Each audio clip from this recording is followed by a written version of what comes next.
Hello les amis, je vous retrouve pour une nouvelle vidéo sur le football anglais et la Première Ligue et je vais vous présenter le match Brentford contre Newcastle. C'est un match qui a lieu ce dimanche 19 mai 2024 à 17 h pour le compte de la 38e et dernière journée du championnat d'Angleterre Première Ligue saison 2023-2024. Alors Brentford c'est le 16e du classement qui reçoit Newcastle le 7e.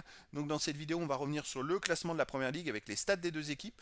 On verra ensuite le classement des meilleurs marqueurs et passeurs pour ces deux équipes toujours en Première Ligue. Puis on enchaînera par les 10 derniers résultats de toutes compétitions confondues et les stats et on terminera par les compositions d'équipes et tactiques éventuelles, ce qui nous permettra d'avoir une idée, une tendance à ce match. Alors pour ceux qui souhaitent voir ce match à la télé, sachez que vous pouvez le voir sur Multisport 4. Au classement, on a donc Brentford qui est 16e avec 39 points en 37 matchs, 10 victoires, 9 nuls, 18 défaites, 54 buts marqués, 61 encaissés, moins 7 de différence de but. Bon, ils sont dans le bas du classement.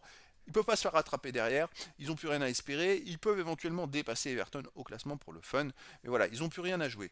Newcastle de son côté, 7ème avec 57 points en 37 matchs, 17 victoires, 6 nuls, 14 défaites, 81 buts marqués, 60 encaissés, plus 21 de différence de but. Alors Newcastle, par contre, va tout faire pour essayer de récupérer une place qualificative pour les prochaines Coupes d'Europe.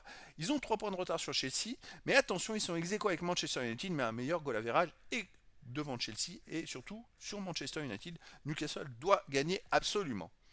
Au niveau des meilleurs marqueurs, pour Newcastle, on a le troisième marqueur de Premier League, Isaac avec 20 buts. Pour Brentford, Wissa 11. Pour Newcastle, Gordon 11. Wilson 9. Pour Brentford, Bemo 9.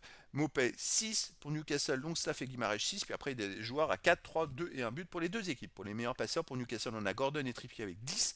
Pour Brentford, Bemo avec 6. Pour Newcastle, Guimarães et Murphy 6. Pour Brentford, on a Reguilon avec 4. Et puis après, il y a des joueurs à 3, 2 et une passe décisive pour les deux équipes. Les 10 derniers résultats, toutes compétitions confondues. Brentford, c'est 3 victoires, 4 nuls, 3 défaites, 15 buts marqués, 11 buts encaissés, plus 4 de différence de but. Alors sur les 8 derniers matchs, ils ont perdu qu'une seule fois quand même. C'est 3 victoires, 4 nuls, une défaite sur les 8 derniers matchs. C'est une équipe qui marche plutôt pas mal malgré leur mauvaise place au classement. Chez eux, ils restent sur un nul contre Fulham 0-0. Sinon, ils ont battu Sheffield United, bon, le dernier 2-0. Ils ont fait quoi d'autre à domicile? Brentford, ils ont battu. Non, ils ont fait nul contre Brighton 0-0, nul contre Manchester United, un partout. Donc c'est vrai que sur les 4 derniers matchs à domicile, eh ben, c'est une victoire et 3 matchs nuls. Newcastle de son côté sur les 10 derniers matchs, c'est 5 victoires de nul, 3 défaites, 22 buts marqués, 14 encaissés, plus 8 de différence de but. Alors il y a beaucoup de spectacles avec eux en ce moment. C'est vrai que sur les 2 derniers matchs, ils ont fait une défaite et un nul. Mais voilà, ils ont quand même fait 4 victoires sur ces 10 derniers matchs en marquant au moins 4 buts. Ils terminent la saison plutôt pas mal. Alors à l'extérieur, il reste sur une défaite à Manchester United 3-2, une victoire 4-1 à Burnley, une défaite à Crystal Palace 2-0. Voilà, après tout le monde perd contre Crystal Palace en ce moment, ils sont très forts. Sinon, ils ont gagné 1-0 à Fulham et ils ont perdu 2-0 à Manchester City. Donc ils gagnent, ils perdent, ils gagnent, ils perdent.